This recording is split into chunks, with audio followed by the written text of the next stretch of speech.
श्रीनगर में आज एलडी अस्पताल के करीब एसएमसी के इन्फोर्समेंट विंग के एहलकारों और ट्रैफिक पुलिस के कुछ एहलकारों के दरमियान गर्मागर्म बहस व तकरार हुई। एसएमसी इन्फोर्समेंट विंग ने अपने ट्रैफिक बूथ को मुनहदिम करने की कोशिश की। इसी दौरान ट्रैफिक पुलिस ने मदाखलत की। म्युनिसिपल और ट्रैफिक एहलकारों के दरमियान लफ्जी झड़प हुई। इन्फोर्समेंट विंग ने ट्रैफिक बूथ को गैर कानूनी करार दिया। बाद में ट्रैफिक बूथ को मुनहदिम कर दिया। ताहम सोशल मीडिया में यह वीडियो खूब वायरल हुआ है।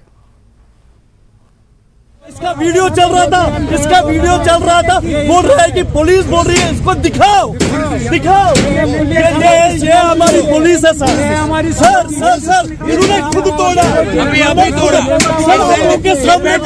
इन्होंने बैटरी निकाली है, हमें दिखा रहे हैं। Sir he told in front of you public कि इसको दिखाओ, इसको एसओ को दिखाओ। ये हमारी सिक्योरिटी है, ये हमें सपोर्ट करना चाहिए एनक्रोचमेंट ड्राइव में। हमारे कंसर्न सीनियर अफसर आ रहे हैं यहाँ पे, वो देखेंगे क्या होगा, जो मैटर होगा क्या, उसी के हिसाब से हम काम करेंगे। तो वजह क्या हुआ है? ये पता नहीं है वजह है, ये बोल रहे हैं कि एनक्रोचमेंट है। अगर एनक्रोचमेंट है, उन्हें हटाया तो हम कुछ नहीं बोल सकते इसमें। लेकिन इनको पहले हमें नोटिस देनी थी, हमारे कुछ सामान होते हैं यहाँ। पुलवामा पुलिस ने तावान वसूली के रैकेट का पर्दाफाश किया और एक शख्स को गिरफ्तार किया जो कि नकली हथियार का सहारा लेकर लोगों को लूट रहा था। पुलिस स्टेशन राजपुरा को एक शख्स की तरफ से तहरीरी शिकायत मौसूल हुई जिसमें कहा गया कि धीरे शाम को अपने क्लिनिक से घर जाते हुए कुछ नामालूम शख्स ने उसे रोका और उसे हथियारों से डराया और रकम और दीगर कीमती अशिया मांगी और 3,300 रुपये और मोबाइल फ़ोन लेकर मौके से फरार हो गया। इस रिपोर्ट के बाद पुलिस स्टेशन राजपुरा में एफआईआर दर्ज किया गया और तहकीकात शुरू कर दी गई।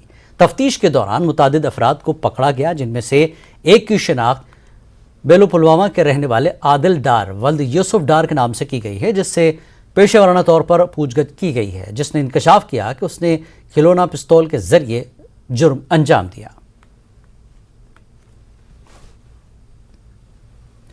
जम्मू और कश्मीर की आइस स्टॉक टीम ने गुलबर्ग में मुनक्कदा 9वीं आइस स्टॉक नेशनल चैंपियनशिप में गोल्ड मेडल जीतकर तारीख रकम की है। टीम की नजरें अब आने वाले खेलो इंडिया में मजीद गोल्ड मेडल्स पर हैं। आइस स्टॉक नेशनल चैंपियनशिप में जम्मू कश्मीर के लड़कों ने जुमला 20 में से 16 गोल्ड मेडल हासिल किए। जम्मू कश्मीर की टीम ने पहला मकाम हासिल किया। इस चैंपियनशिप में आइस 19 रियासतों के 300 से ज्यादा जूनियर और सीनियर खिलाड़ियों ने शिरकत की। वाज़ेह के नौजवानों में पिछले कुछ सालों से आइस स्टॉक गेम बहुत मकबूल हो रहा है। ये मौसम सरमा के साथ साथ गर्मा में भी खेला जा सकता है। खेलो इंडिया मुकाबलों में इस गेम में ज्यादा खिलाड़ियों की शिरकत की तवक्को की जा रही है।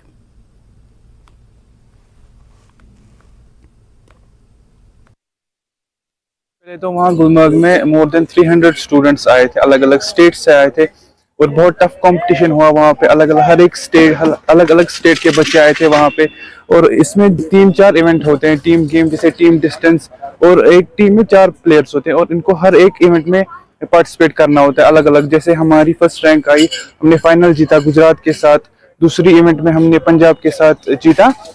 जम्मू कश्मीर में हमें फर्स्ट रैंक आई और सेकंड आई गुजरात को। पहली बार जे.एंड.के की तरक्की है, जे.एंड.के ने तरक्की की, ये हमारी स्टेट के लिए है और यहाँ की काउंसिल के लिए है।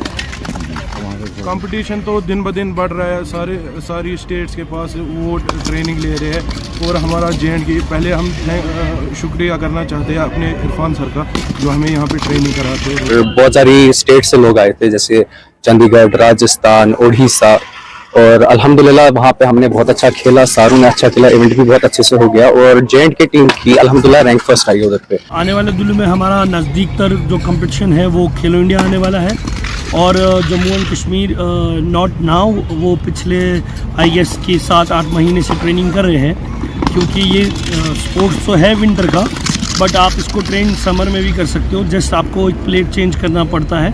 आप समझने के लिए आसान बात है कि जैसे क्रिकेटर लेदर बॉल से खेलते हैं लेकिन ट्रेनिंग के लिए वो कॉस्को बॉल भी इस्तेमाल करते हैं, उसी तरह सिर्फ हम प्लेट चेंज करते हैं, बाकी सारा सेम रहता है। वो प्लेट होती है जो आप कंक्रीट, चाहे मैकडम वाला रोड हो, चाहे कंक्रीट वाली कोई भी सबस्टेंस हो, आप वहाँ पे ट्रेन कर सकते हो। जे.एंड.के ने बहुत हद तक मेहनत की है और इंशाल्लाह हम देखेंगे कि हमारे जो इस बार लूप होल्स कुछ रहे उनको कवर करें और 20 के 20 इंशाल्लाह गोल्ड उठाने की कोशिश करेंगे।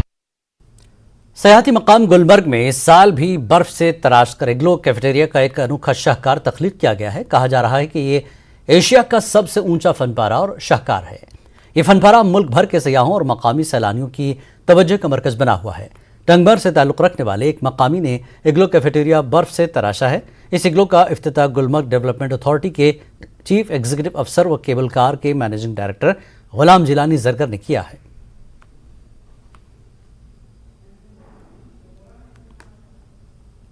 लास्ट ईयर भी हमने एक इग्लू बनवाया था यहाँ पे। इस बार भी गुलमर्ग डेवलपमेंट अथॉरिटी की तरफ से एक पहल की गई कि यहाँ पे ऐसी अट्रैक्शन कंटिन्यू करें।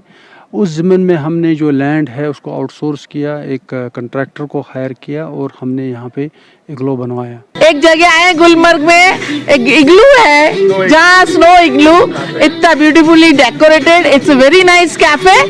सब आपको कॉफी चाय सब पीना मिलता है। Experience one of its kind है, यूनिक है, मतलब कि कहीं भी ऐसा नहीं है देखने को। बहुत सारे कैफेज घूमते रहते हैं यंगस्टर्स बट ये कुछ अलग यूनिक है। ये मैं कश्मीरी कहवा पी रही हूँ इग्लू के अंदर, इस आइस इग्लू के अंदर। कॉन्सेप्ट बिल्कुल ही यूनिक है और ये हर जगह मेरे ख्याल से नहीं बन सकता है, क्योंकि जहाँ पे स्नो होगा वहीं पे बन सकता है। तो ये स्नो इग्लू कैफे मुझे बहुत अच्छा लगा। तो चाय कॉफी पिया इग्लू में आके, स्नो इग्लू कैफे में आके बहुत मजा आया। जोरदार जगह है, सबको जो यहाँ है उसको आना ही चाहिए। नाज़रीन, आपने देखा कि गुलमर्ग के अंदर किस तरह अपनी नवियत का जो ये बड़ा शाहकार तराशा गया है और जो फनकार यहाँ के थे उन्होंने काफ़ी मेहनत और मशक्क़त के साथ इस स्नो इग्लू कैफे तैयार किया है और ये अपने आप में लाजवाब है, क्योंकि जो फनकारी है इसमें जो फनकारों ने अपनी हुनरबंदी दिखाई है वो लाजवाब है। इस तरह काफ़ी तादाद में सयाह जो है इस गुलमर्ग के इस स्नो इग्लू कैफे के अंदर आते हैं और यहाँ जो कश्मीर की जो आर्ट है, कालीन हो, समावार हो, मुख्तलिफ चीज़ें जो डिज़ाइन यहाँ पे रखे गए हैं उनसे वो लुत्फ़अंदोज़ होते हैं और साथ साथ यहाँ स्नो इग्लू से इन सयाहों के एक नया तजुर्बा हासिल होता है। न्यूज़ 18 जम्मू कश्मीर के लिए मैं गुलमर्ग से मुनीर हुसैन हुर्रा।